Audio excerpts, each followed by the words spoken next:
Hi there, crypto fans. Dick Allgire here in Honolulu, Hawaii. The head of the Bank for International Settlements, Augustine Carstens, has released a statement outlining the acceptance of cryptocurrencies and the future administration of cryptocurrencies, DeFi, stablecoins, central bank issued digital currencies, and how the central banks are going to be involved in all this. This is a number of you will dispute this, you'll want to argue this, and that's great. Put your comments below. I'm not endorsing this. I'm not saying it's inevitable. I'm just saying that Augustine Carstens, as the head of the Bank for International Settlements, is one of the most powerful men in the world. The BIS is the bank for central banks. So what he says carries a lot of weight. We're going to put a link to his full statement, and there's a text. It's kind of difficult to listen to him. He wasn't selected for his dynamic speaking ability, but he is one of the most powerful people in this world, and what he says carries a lot of weight. So I'm going to go into reporter mode, and I'm going to play a couple of clips, but I'm going to summarize what he's saying and then tell you what I think it means. This is quite important. All right, this is kind of his opening statement. Listen to this. The fundamental questions of life. For central bankers, the Gretchenfrage has always been, what is the soul of money? So he talks about soul and money. Interesting choice of words. This man does not use words lightly. So soul and money, Bank for International Settlements. One term that he didn't use was certificates. I'm not going to get into that, but it's an important subject. So what he's saying is that trust is what holds the monetary system together. And he says that central banks have ensured stability and trust throughout the history of our recent monetary system. Others dream of a decentralized system in which blockchains and algorithms replace people and institutions.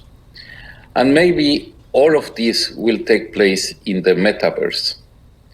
My main message today is simple. The soul of money belongs neither to a big tech nor to an anonymous ledger. The soul of money is trust. And central banks have been and continue to be the institution's best place to provide trust in the digital age. All right, he outlines three plausible scenarios for the future of money. And let's go through them using his words. Number one, he says, big tech stablecoins compete with national currencies and with each other, fragmenting the monetary system. So he sees big tech stablecoins competing as not being stable. He sees it as fragmentary, and he sees that as a negative. His number two scenario is what he calls the elusive promise of crypto and decentralized finance, DeFi, which claims to offer a financial system free from powerful intermediaries. Now that's what many in the crypto world have been dreaming of, and Carstens is attempting to shoot that down in this statement. He says that cryptos and DeFi, in his words, democratize finance, cutting out middlemen and big banks. Well, that's the point, right? That's the point of Bitcoin. But Augustine Carstens claims that smart contracts, talking about DeFi now, smart contracts won't work because they don't cover every possibility and someone will have to rewrite the code. So he's saying there'll inevitably be a dispute in a smart contract. Someone with special interest is going to have access to the code, and it'll be a rigged game. So it's not really a level playing field when you're talking about smart contracts. Stable coins. He says stable coins can't work because they have to be tied to regulated assets. And he goes on to say that cryptocurrencies rely on self-interested validators to ensure the integrity of the ledger without central authority. Well, of course, that's Bitcoin. Bitcoin is trustless. It is peer-to-peer. You don't have to have a central authority that you trust. The trust is in the validation by all the nodes on the network, the consensus validation. Carstens doesn't like that. He claims the system has to generate enough fees or rents to validate, to give the validators incentive, and he says there's too much competition. There can be too many cryptocurrencies introduced into the system and it will be chaotic and too disruptive. I'm not saying I agree with him, I'm saying these are his arguments. So, back to number 3, this is the scenario that he envisions that the Bank for International Settlements and the central bankers are going to try to offer to us, jam down our throats, an open global monetary and financial system that harnesses technology for the benefit of all. But they'll be controlled by the central banks. What Augustine Carstens is saying, if you read his whole statement, is that yes, cryptocurrencies are here to stay, but they can't be allowed to be totally decentralized and unregulated. Totally decentralized finance would be concentrated in a few corporations, according to him. Cryptocurrencies, he says, are powerful tools and new technology and must be embraced by the central banks. But he says we need to keep the central banks as the ultimate authority just to make sure freedom and financial independence don't get out of hand.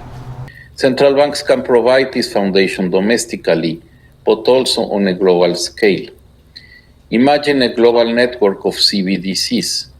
Different central banks would design and issue a new form of public money tailored to their economies and society's preferences. Importantly, central banks could work with one another and with the private sector to ensure that these domestic CBDCs are interoperable across borders. This requires technical compatibility, the ability for systems to speak each other's language, and agreement on rights and obligations. Well, what do you think about that? When this man speaks, it's like he's speaking for the people that run the world and run the financial system. I was going to do kind of a satirical, like poke some fun at this, but I decided it's too important to do that. I just want to do this straight. I might have Barry Schmeling give his thoughts on Augustine Carstens. I'd like to have a conversation with the man. It would be very interesting. If I could ever meet him, I'd say, Senor Carstens, if I could, I'd love to have a private and friendly conversation with you about the privilege and burden of knowledge. And if he would probably very diplomatically, very nicely smile and go, oh, that would be, nothing would give me greater pleasure, but unfortunately, I have another engagement, so you have a nice day. And he would walk away. But if I were talking to him, I would ask him, how would I put it diplomatically? I'd say, Senor Carstens, in your view, how will distributed ledger technology affect the administration of the certificates? And see if he would answer that question for me. That's the important question. All right, give me your comments below. We're putting a link to his full statement. Let me know what you think. I'll do some follow-ups. And watch for Barry Schmeling, because he has some he has some thoughts about Augustine Carstens. Aloha.